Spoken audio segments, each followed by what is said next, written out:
Howdy! We are on our real maiden voyage outside Buena Vista up in Cottonwood Canyon, which is on the way to Cottonwood Pass, and we are boondocking on the side of the lake. It's basically perfect. There are people paddleboarding out there right now. So we're all set up just right on the side of the road, and we've got our friend Anita cooking dinner right now for us, so that's really quite amazing.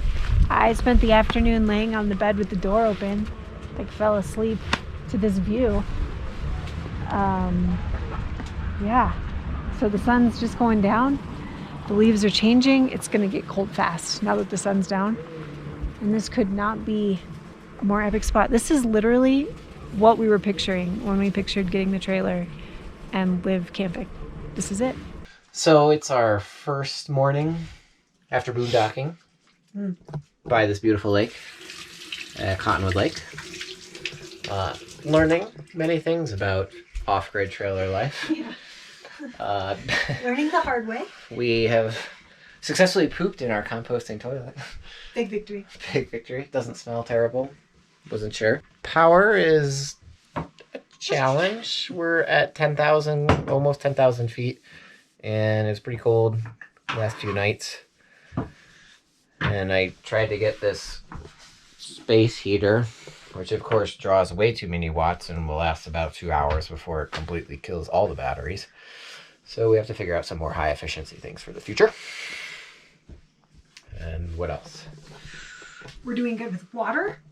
We're managing water well. We nailed the parking and the view, but everything we're learning is by trial and error. And we're learning this whole process with our dear friend Anita here too. Right, we doubled down on the challenge by adding a third person. Let's learn the trailer game with friends. With friends. But it's great. It works out. Some things that have worked really well that I nerdishly planned. I got this, I'll show it later, but a little projector that sits right here and gives about a nice 60 screen throw. It's like having an IMAX in here. Totally can function 4 hours by itself. Has its own internal speaker. It's called the Nebula.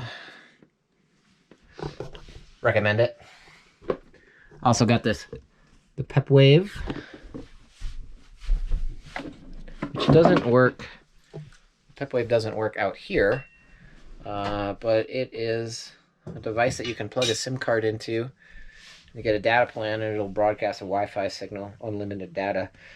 Usually if someone has like 1 bar, I can pretty much stream and do telework, so that's been pretty awesome. That combined with the projector, it's like having a home theater.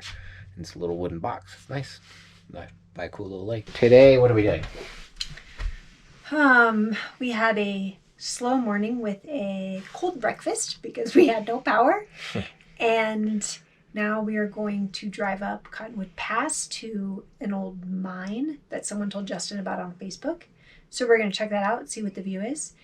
Then, depending on how much hiking we get up about there, we'll probably try to go find an out and back from Buena Vista. And then we're going to go back to the hot springs because they are primo. Probably the best hot springs we've been to. Definitely. Yeah. Got a really good Colorado vibe. And yeah, those were lovely. So we're excited to go back to that.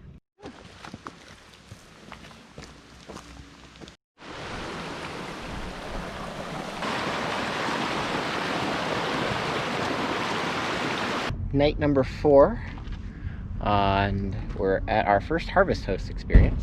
In Salida. Tell them about Harvest Host. So I think they were RVers or van lifers.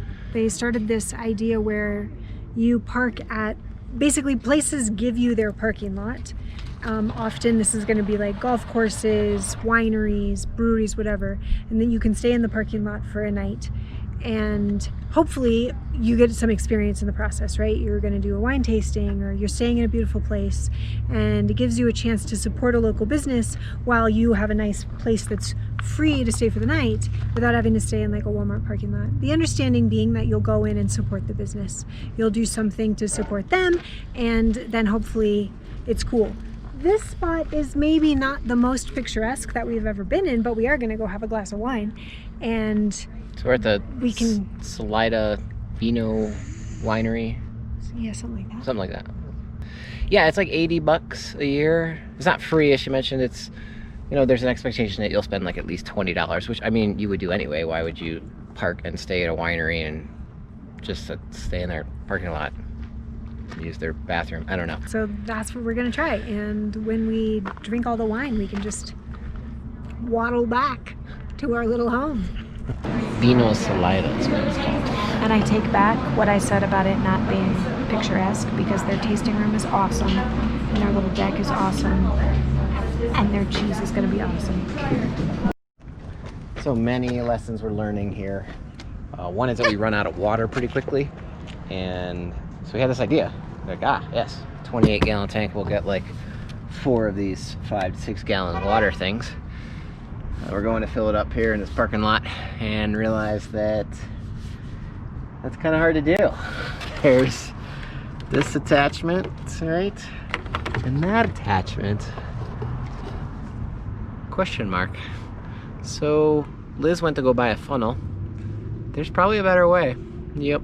We're fine. So Liz returns with funnels. That was literally the only choice. These So are we got- funnels for like baking. Yep, baking funnels. Yes.